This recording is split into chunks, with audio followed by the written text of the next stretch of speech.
योगस्थे कुरु कर्माणि संगे त्यक्त्वा धनंजया सिद्धे सिद्धियो समो भूत्वा समतोम योग उच्यते।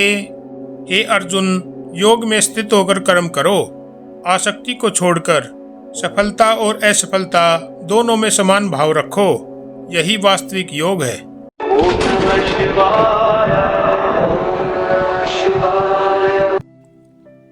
मेरे सनातनीय भाइयों और बहनों, धर्माय नमः। हम श्रीमद् भगवद गीता के श्लोक दर श्लोक का अध्ययन कर रहे हैं और आज का श्लोक दूसरे अध्याय का 48वां श्लोक है। पिछले श्लोक में कृष्ण ने कहा कि तुम्हारा अधिकार कर्म पर है, फल पर नहीं। अब इस श्लोक में वे बताते हैं कि कर्म कैसे करना है। कृष्ण कहते हैं योगस्थ कुरु कर्माणि, यानी पहले मन को स्थिर करो फिर कर्म करो। आज की सबसे बड़ी समस्या यह नहीं है कि हम कर्म नहीं करते, समस्या यह है कि हम अशांत मन से कर्म करते हैं। डर, तुलना, लालच, अपेक्षा, इन्हीं के साथ हम काम शुरू कर देते हैं।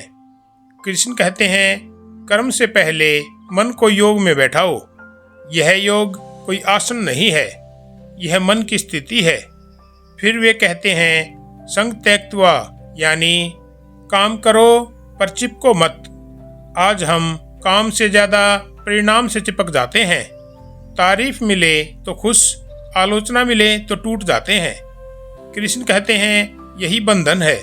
फिर आता है इस श्लोक का सबसे क्रांतिकारी वाक्य, सिद्ध सिद्धियो समो भूत्वा, यानी सफलता आए तो अहंकार मत करो और असफलता आए तो स्वयं को मत तोड़ो, क्योंकि दोनों क्षणिक है। कृष्ण साहब कहते हैं कि समत्व ही योग है। आज के युग में योग का अर्थ लोगों ने गलत समझ लिया है। योग मतलब केवल शांति नहीं, योग मतलब भावनात्मक संतुलन। जो व्यक्ति जीत में नहीं उड़ता, हार में नहीं टूटता, वही योगी है। यह श्लोक हमें सिखाता है कि जीवन परिणामों की लहर है और योगी उस लहर पर संतुलन बनाकर खड़ा रहता है।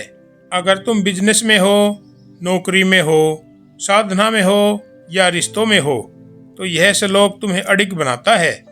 कृष्ण अर्जुन को योद्धा बना रहे हैं, लेकिन तलवार से पहले मन का संतुलन सिखा रहे हैं। यही सच्चा योग है। जान लीजिए, जो मन परिणामों से ऊपर उठ जाए वही जीवन को सही दिशा देता है। सफलता और असफलता में समान रहना ही योग है। जय श्री कृष्णा। तो मेरे सनातनी भाइयों और बहनों, यह थी हमारी आज की वीडियो। अगर पसंद आई हो तो लाइक, कमेंट और शेयर करें।